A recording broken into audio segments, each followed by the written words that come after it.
小型抽水机的马达的底部啊，小型抽水机的马达，小型抽水机的马达，你看12伏特的了。它这个底部啊，马达的底部，你看。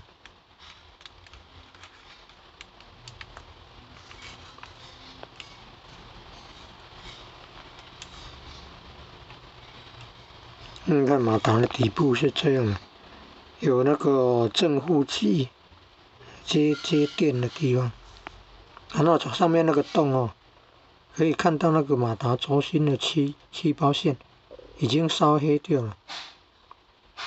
正常的那个气包线应该是红色的，它这里边变黑色了，就是空烧了，抽不到水哦，持续太久了。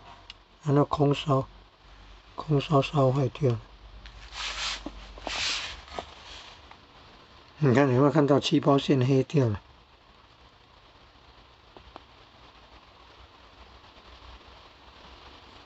网络有影片在换气包线了，这气包线也很长啊。上面为什么2个像那个眼睛的？可能是固定那个位置，不会移动，不会跑掉。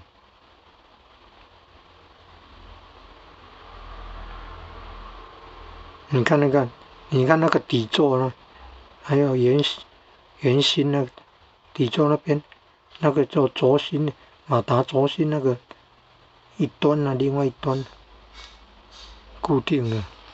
然后上面你看有这个